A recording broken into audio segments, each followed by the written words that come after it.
I almost didn't go. When my sister texted, "Let's have dinner, just us, casual." I stared at the word casual longer than I should have. We hadn't spoken properly since I told her I wouldn't pay for the wedding. $50,000. She'd said it like it was a favor I was refusing, not a demand I couldn't meet. Still, families have strange weather patterns. Sometimes storms pass without explanation. I told myself this might be one of those resets people talk about later. The kind that doesn't come with apologies but still counts. The restaurant was too quiet for a Tuesday night. White tablecloths, no menus out.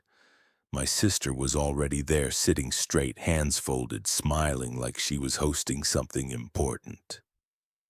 3 men in suits stood when I approached, not to greet me, to acknowledge me. That was the first moment my stomach dropped. "Hey," she said brightly, "you're right on time." No hug, no small talk, just a gesture to the empty chair across from her. The men sat only after I did. "This is a bit formal for casual," I said. I kept my voice light. "Old habit?" She laughed. A short, controlled sound. "You always overthink." One of the men slid a folder onto the table. Thick, clean, tabs visible. "Let's not waste time," my sister said. "We're here to finalize something." I looked at the folder but didn't open it. "Finalize what?" She leaned back. "Your responsibility." The word landed heavier than she intended, I think, or maybe exactly as intended. One of the lawyers cleared his throat and began explaining in the neutral tone people use when they don't want to be remembered. The documents outlined a loan agreement framed as family assistance collateralized against my business assets.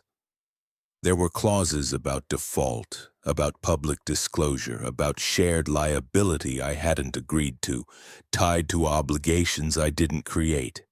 It was meticulous, thought out, not emotional at all. My sister watched me the way people watch slow traffic, waiting for movement. "You sign," she said, tapping the folder, "or I tell everyone you abandoned me. I'll dispute past transactions. I'll make it messy. You care about your reputation. I don't." There it was. No shouting, no threats dressed up as jokes, just leverage laid out like cutlery. I felt something old rise up.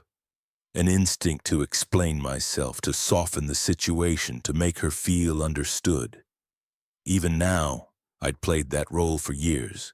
Reliable, reasonable, the one who fixes things quietly so nobody feels bad.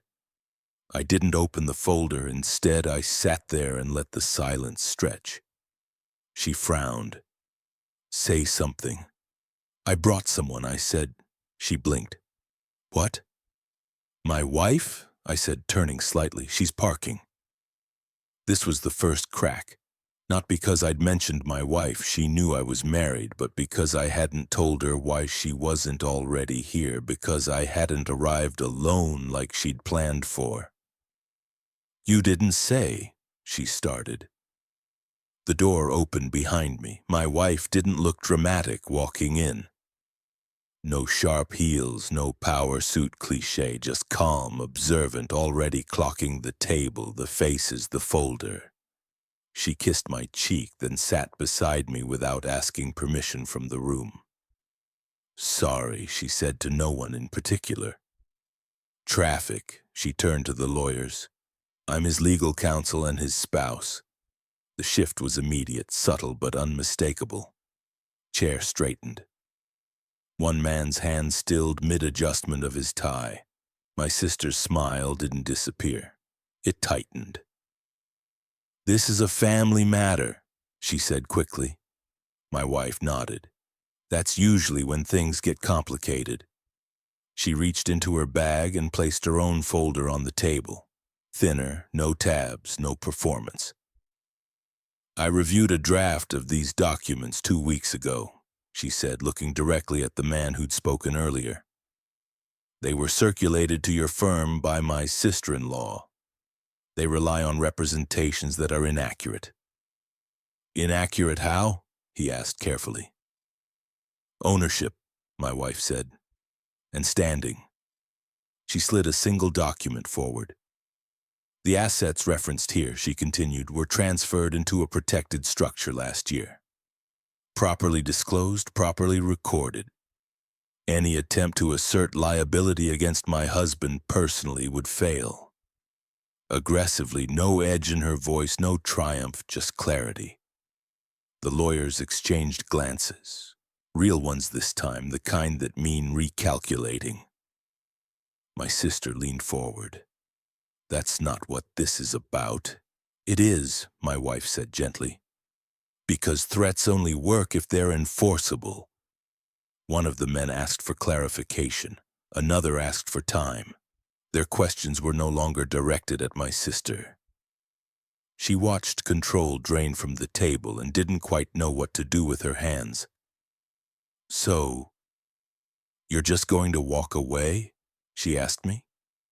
There it was. The emotional hook thrown late. I looked at her and felt something surprisingly quiet. Not victory, just distance. We were never walking toward the same thing, I said. The lawyers stood soon after. Apologies were made, vague and professional. Cards exchanged.